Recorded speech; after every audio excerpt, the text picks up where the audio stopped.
Welcome to Inner Temple, where we explore the sacred interplay of mind, body, and soul.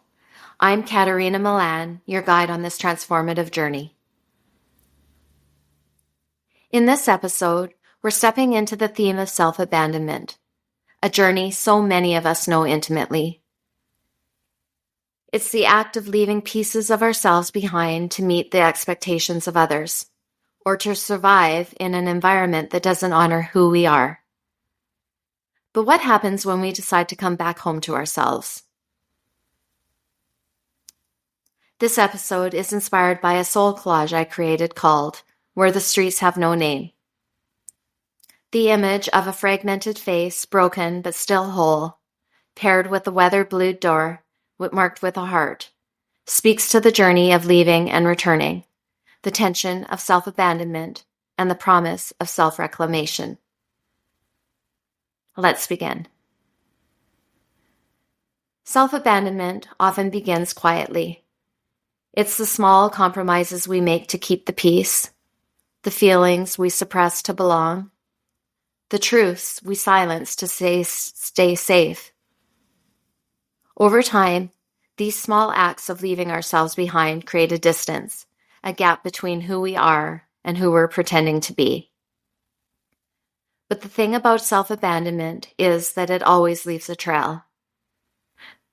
There's a part of us, a voice, a whisper, a symbol, that keeps calling us back home. In the collage, the weathered door with the heart painted on it feels like that voice to me. It's a reminder that even in the hardest moments, the door back to myself has always been there, waiting.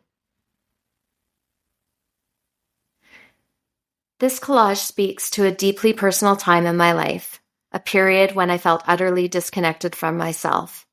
I had spent years trying to meet expectations, to succeed, to prove my worth, but in the process, I lost touch with who I was. The fragmented face in the collage represents that feeling, the sense of being broken, splintered, unsure of how to put the pieces back together. But then there's the heart. It's small, almost hidden, but it's there. A quiet reminder of love, resilience, and hope. During this time, I realized that self-abandonment wasn't irreversible. The door back to myself wasn't locked. I just had to choose to walk through it, even though it felt unfamiliar and scary.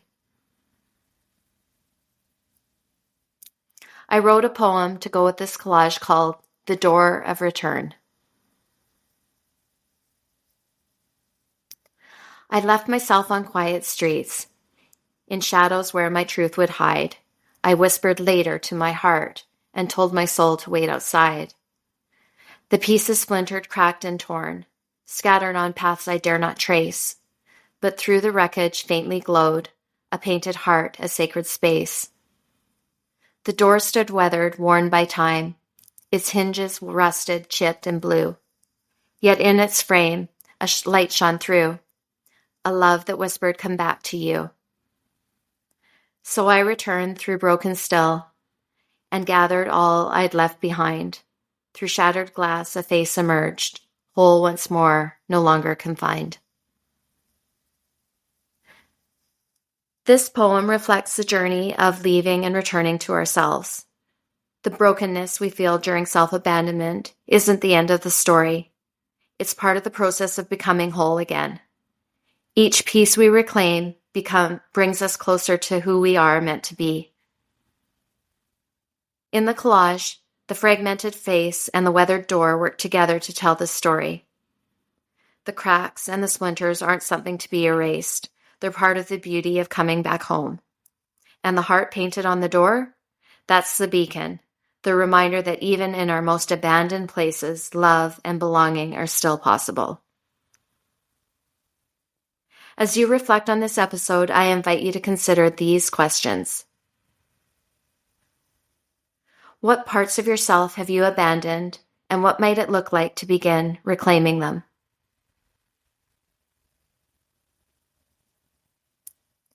What parts of yourself have you abandoned, and what might it look like to begin reclaiming them?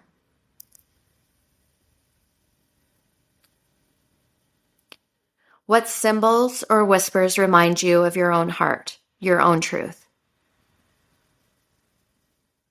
What symbols or whispers remind you of your own heart, your own truth?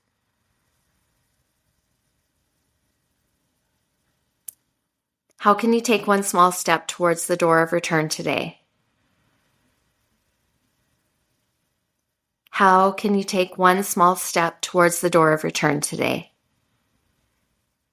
Take your time with these reflections. They are invitations to walk through the door and back to yourself.